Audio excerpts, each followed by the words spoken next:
to the J. Kim Show, Hong Kong's first dedicated podcast on investing in Asia. Join us as we survey the land and discover the greatest companies and most profitable investment opportunities in Asia. If this is your first time listening, thank you for stopping by. This podcast is produced every week with the goal of providing actionable insights to you, the listener, with every single episode. And now, onto the show. This week's show guest is Piruze Sabuncu from Stripe. Piruze is the head of Stripe here in Asia and shares with us a little bit today about her background that got her over here to Asia and how Stripe as a company is expanding its footprint across Asia, helping startups scale to the rest of the world. We also discuss a recent survey that her company did around the startup stack and what the key tools are which most startups need and should use to scale their businesses. If you work at a startup or a startup founder or are just an entrepreneur in general and you're looking to grow your business, then this episode's for you. Let's get on to the show.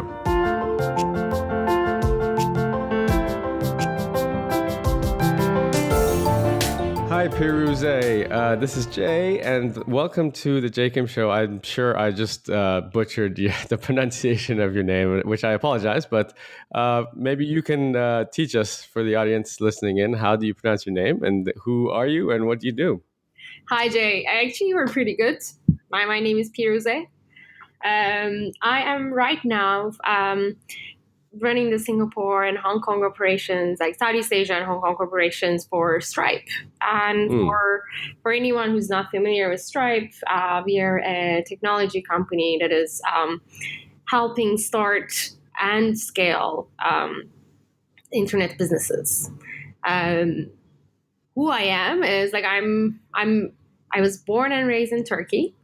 Mm-hmm. So I'm Turkish, but I spent about 15 years in US, starting with college, grad school, startup, big tech, consulting, and I moved to the region about 3-4 years ago, and worked at McKinsey, focusing on digital projects in the region. And for the last 2.5-3 years, I've been working with Stripe as we are building our Asia operations and focusing on this region.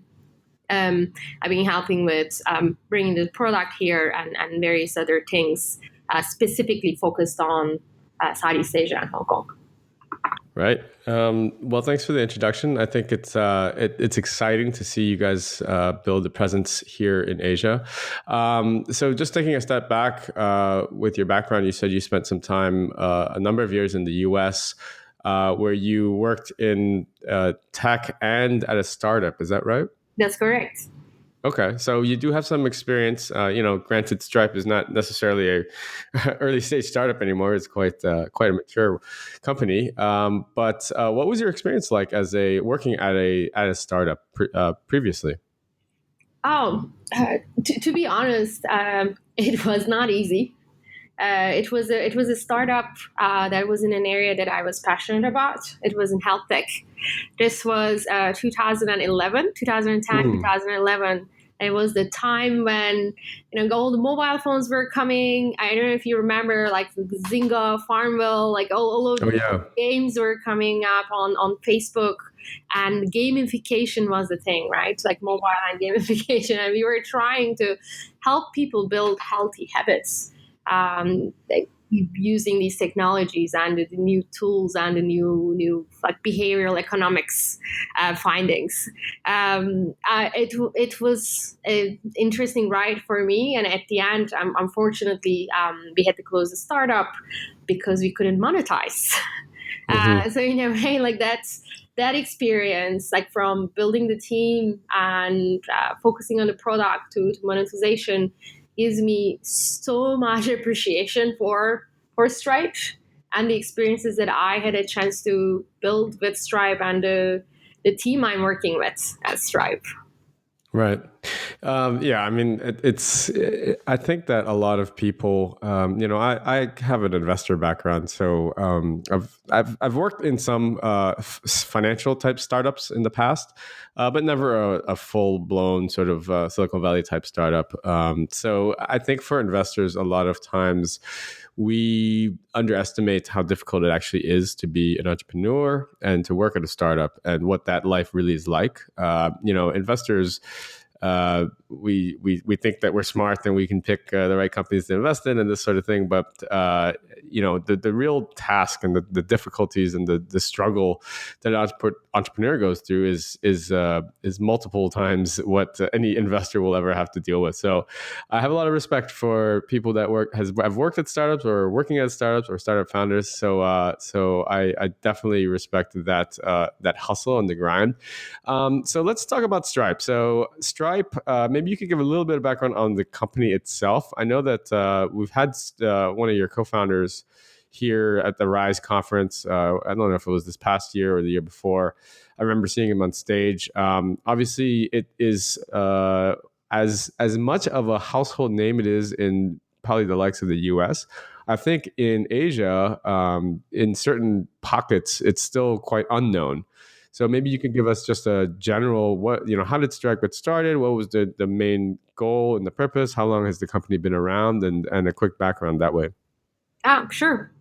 So Stripe as I said, it's a technology company that's building the infrastructure to help internet businesses to launch and scale. What we constantly say is our goal is to increase the GDP of the internet. It is, as I mentioned, like in my entrepreneurial journey, like there has been a lot of progress on the infrastructure side of things, right? Like with the emergence of mobile phones and like 3G, 4G, etc. But it's still very difficult for the world's population to buy the things online or to sell things online. So in a way, that's how things started. And you can think that like, well, okay, like there were a lot of companies that tried to solve the payments problem, or there were companies that were already selling the problem. But what's how Stripe approached this problem was like, he said, okay, this is not a financial infrastructure problem. This is a tech problem.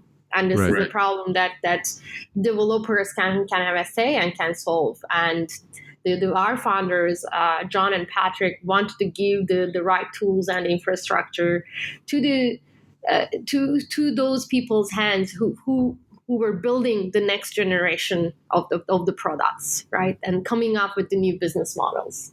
So that's how Stripe started in a way.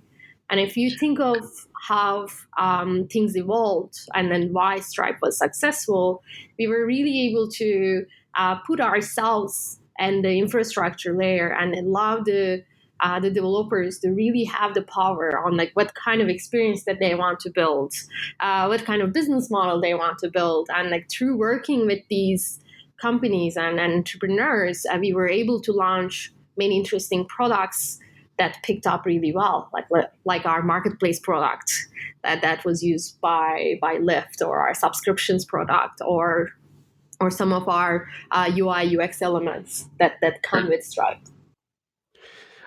I like how you explain the sort of genesis of Stripe as obviously the payment side is the beginning of every company. You have to earn money, but it's much more than that. And I like how it's not just like a payment processor. You guys are actually it's a technology. It's a technology solution, right, for startups, which I think is pretty cool. That the perspective in which you guys are growing out Stripe, building it out is fascinating to me. So, how long has Stripe now been around for, and then how long have you guys been in Asia? We've been around for 6-7 years, and we've been in Asia. Officially, for the last 2.5 years, but we've been working on building the solution for Asia for about 3 years. So we started with Japan and Singapore, and recently launched Hong Kong, and we are also in Australia and New Zealand. Right. So, and you've been with the company now the entire time there, or just It's more been close recent? to 3 years. Wow, that's amazing. And so, and your role specifically there is I mean, you basically run Asia, I guess, for Stripe and all the development of the region. Um, I am specifically focused on Southeast Asia and Hong Kong. And if you ask me like what my role is, it really depends on the year we're in and what we want to build. But what I can say is in the beginning, it was more bringing the core Stripe product to the entrepreneurs and tech companies in the region. I don't know if you're familiar with the Stripe product, but one of our key functionalities is, for example, to be able to set up immediately and get onboarded. Right. So like making sure that we had the backend infrastructure to be able to do that. Or another core feature is you can, when you have Stripe, you should be able to go global immediately and sell with 130 currencies out of the Mm-hmm. box, like those kinds of basics. But we've absolutely evolved, and like we have now many more features that are much more relevant to Asia. Like we're enabling any Stripe user to not only accept credit cards, but also Alipay, WeChat Pay, for example. Right. That's huge because that's what I mean. Talk about the largest consumer market in the world. I mean, to have access to that via your platform, customers to have access via your platform is just incredible. So let's talk a little. Let's dive a little bit deeper into Stripe. So you mentioned there's a suite of product offerings you have there. And it goes well beyond just sort of the payment side of things. So if I'm a startup and I'm looking to basically scale, expand my business, and I come to you and I say, hey, okay, I need a solution here. How would how do you tailor a solution to them? Is there sort of a one size fits all that a startup can just sign up with and sort of hit the ground running? How does that all work? I think one of the beautiful things is they really don't need to come and talk to me. Nice. They can really, literally, they can go to stripe.com and like start the process and have access to our full suite. And many of the things that I mentioned actually come out of the package, um, like, without doing anything else. Like let's give an example, right? Like let's say that Yes. you're starting your business. And you start your business, you want to first set out, okay, like would anyone pay for this, right? Like most of the Hmm. entrepreneurs, what do they do? Like they're like, okay, let me first figure out what are the keywords. Would they search for it? It's like, okay, looks like it works. There is traffic, and now will they pay for it? Let me set up and see how things go, right? Like this is first step, and then you're like, okay, you're evolving, and you're saying that like, oh, would they pay for it in another country? And then you can test things out easily. And again, this is like from your dashboard. This is something that you can enable. And then you say, Hmm. I want to change my business model. I want to go with monthly subscriptions. And that is something that you can enable. And actually, like, you don't need to pay extra for this. That's something that you can do and change and test experiment with constantly. Or let's say that you've built yourself in a way that like you not only want to be a, let's say, a SaaS company, but you want to be a platform that is connecting the buyers and the sellers. And then you have access to our Connect products, and now you can not only get paid, but also pay out to your supply side with Stripe. And of course, along the way, if you have more questions and you need support, and you can always reach out to us, like read our documentation and reach out to us, and there will be people who are either technical or not non-technical, answering any of your questions. Got it. Yeah, I mean, I've heard. I haven't personally done it myself, but my colleagues that I've worked with and people have said that the onboarding there at Stripe is of the easiest in the world, or basically the easiest because like you said, first of all, you don't have to talk to anyone. You can just jump online and go to the site and start the process. So is Stripe's business model, is it a subscription or is it basically just like a by volume, like a freemium type thing, or I guess it's not freemium. It's you sign up and then based on the volume of transactions initially, and then paying for other services as you upgrade. Yeah. First of all, like there is no sign up fee, or like we are not a subscription. Mm-hmm. We have a pay as you go model. So if you have successful transactions on your platform, you pay for that, and that's pretty much it. And then Right. all the like many of the services that I mentioned come out of the box with Stripe, and you're not paying for them. Got it. Got it.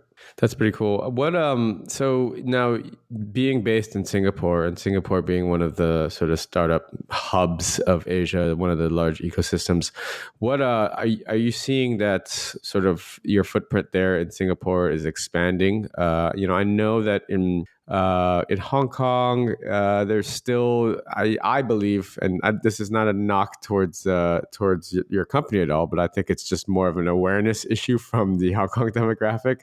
I knew what Stripe was, years ago, but a lot of people in Hong Kong, they're just not familiar with it. So I'm curious as what your thoughts are on how your penetration is in Singapore versus other countries such as Hong Kong, where you have targeted efforts now.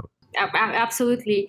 So we are working with different types of users, both in Singapore and Hong Kong. To start with Singapore, and actually they have a lot of similarities. We have some types of companies that are outside of this region, that have been on Stripe, that are coming into the region and to these countries with Stripe. You know that Kickstarter launched a year ago, Deliveroo, Mm-hmm. same. These are all Stripe users.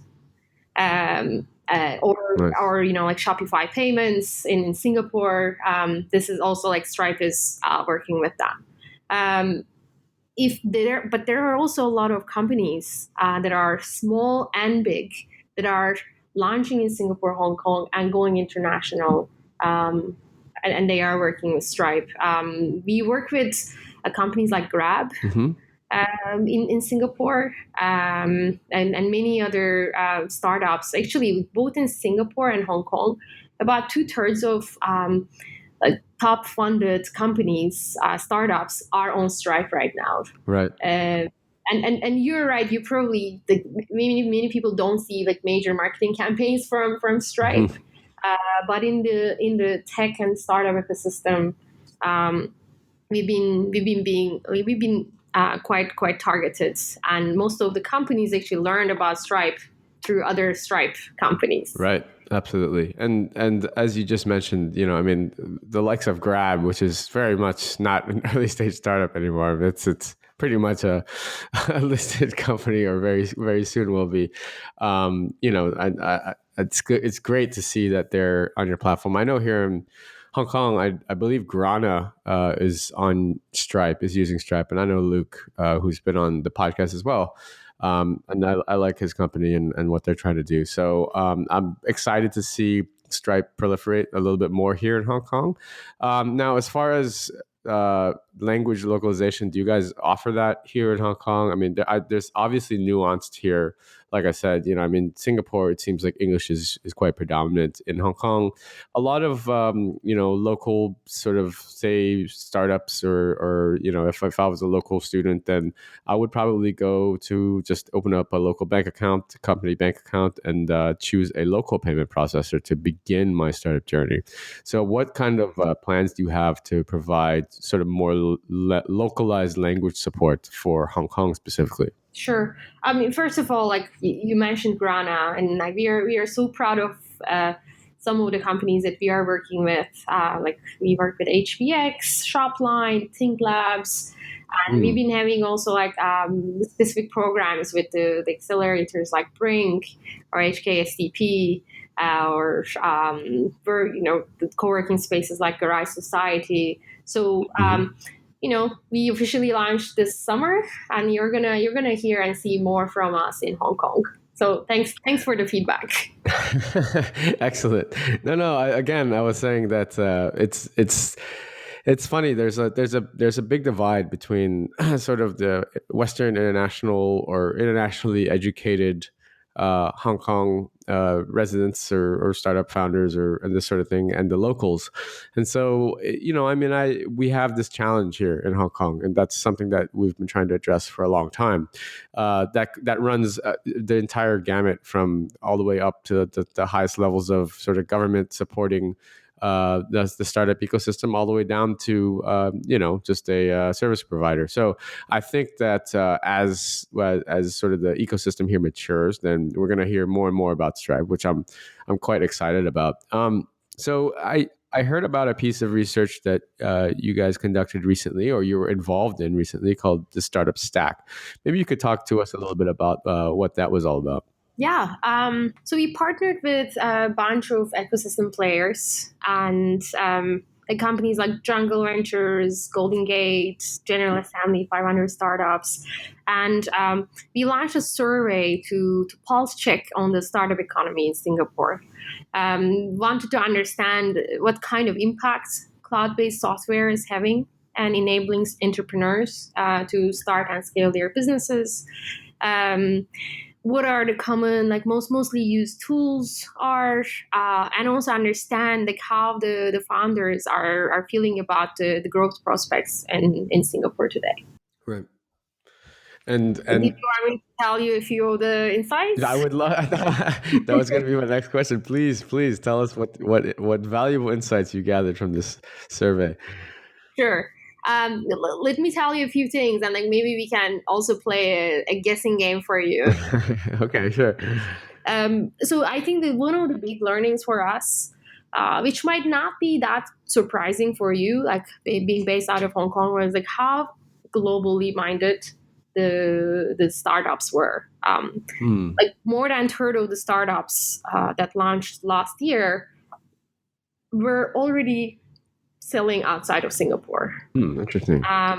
Yeah, and many of the ones that were not global yet were thinking of going global in the next year.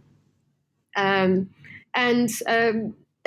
36-37% of startups believe that it could have been really hard to launch their businesses out of Singapore as little as 5 years ago. Basically, like one of the major learnings was a lot of the startups are going global much faster. About 1/3 of startups that launched in the last year have already gone global, and many of them, like who have not launched, are thinking of going global in the next year. And about 90% of these people are thinking that the cloud-based platforms are making it much easier and faster for them to start and scale their businesses. And they use about 6 or more tools to run their businesses day to day. So it sounds like the findings were actually quite positive. Definitely. And then I'm sure, like, if you're running your business, or like, if you look at even your website and then what you're doing, I bet you are touching some of these tools that were mentioned. Would you want to guess what the top tools were? The top tools that startups were using? Yes. Well, I mean, I would hope that Slack was one of them. I mean, Stripe was one of them, and maybe Slack too. Yeah. Yes, you hit 2 of the top 5. That was a slip there, but both startups with that are very popular with S names. Let me think. What else? Let me think about the other tools that a startup would use. Some sort of file sharing, like a Dropbox or a Box or a Google Docs type program. Yeah, they were definitely popular. But the other ones that came up were AWS. Oh, right. Yep. Sure. For hosting, Google Analytics, yes. and GitHub. Ah, right. GitHub, of course. Very interesting. Well, thanks for sharing the findings of that survey. And I'm actually I'm pleasantly surprised, because I would think that, I don't know, I feel like maybe I'm a cynic of Hong Kong startup ecosystem, but and I feel like we should do that survey here too, because I want to be pleasantly surprised here in Hong Kong as well. So let's the last few questions, Piruze, and thank you again for coming on. I know how busy you are, and I appreciate your time, and our audience, I'm sure, is going to enjoy this chat. Let's talk a little bit about what your outlook is as far as sort of growth areas in Asia. Where is is Stripe's main focus on the back of sort of your outlook of where you think the explosive growth is and where Stripe can capture a piece of that action? Yeah. I mean, first of all, like we're super excited to see like what kind of momentum we were able to build in the last 2 years in the countries that we are in, and we think that as you mentioned, like there is much more to do and much more to build in these countries. We want to go deeper with our product set. We want to be more relevant, and we want to be able to have a bigger impact in the ecosystem that we are in. So that will be one of our major areas. But of course, some of the things that we are going to do will be shaped by some of our users and their demands and their needs. Asia has been an important focus area for many of our global businesses, and you are going to hear more interesting things coming up in the region. I'll let you know the details when they come. I'm excited. I will be waiting with bated breath. Lastly, or actually, I guess I have last two questions. The second to last one is having been a entrepreneur yourself, worked at a startup, another startup, and now I'm working at Stripe, and actually working day to day with startups every day, really, really deep. Rolling your sleeves up and helping these startups scale and this sort of thing. If you had one piece of advice you could give to either an entrepreneur or a startup founder, or maybe just a startup company in general, about how to successfully scale their business and grow globally, what would that piece of advice be? Like so many things. But I think one of the things that I personally believe is like you have a much better chance of being successful if you're working on something that you're passionate about. Like if there is a theme, if there is a goal that you want to achieve, right? Like with my original startup, it was, I want to bring healthier habits to people's lives. Like with Stripe, it is like increasing the GDP of the internet, and you can go deep and understand like, okay, what is the user problem that you are trying to solve? Like there is this big, massive problem that you're trying to solve. So I think like to start with, like having that mission with you is going to increase your chances of being successful.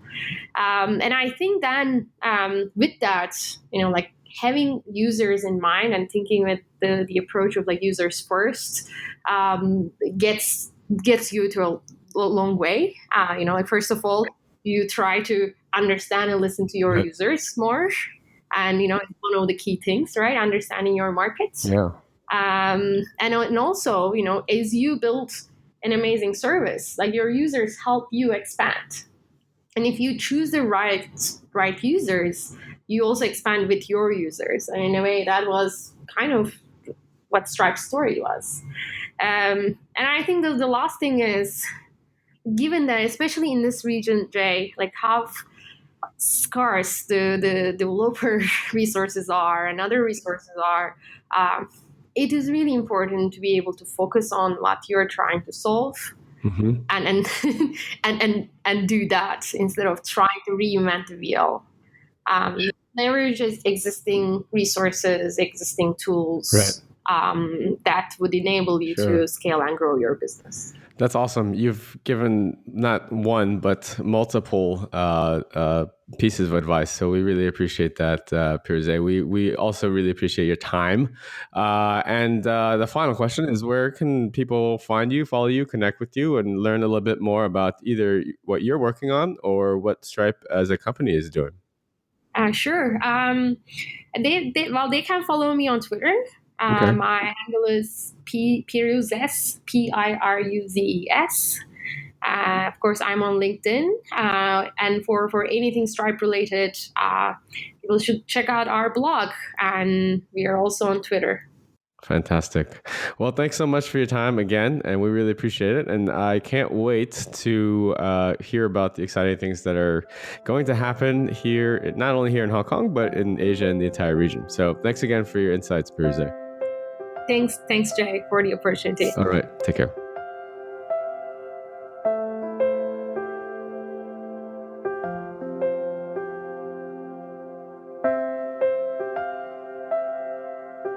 I hope you enjoyed today's episode. All the show notes and links can be found over at jkimshow.com. Come back often and make sure you subscribe, rate, and review. Don't forget to join us next week for another exciting episode of The Jay Kim Show.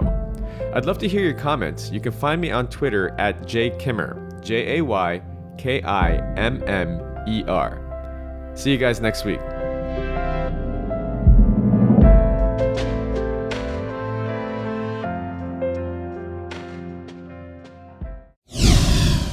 This podcast is brought to you by Hack Your Fitness, the high achiever's guide to getting ripped in under 3 hours a week. If you're anything like me, you're probably working a full-time job or jobs and trying to find time to balance family life, social life, and last but not least, fitness. Look, I get it. I'm a full-time investor and entrepreneur myself, and father of two.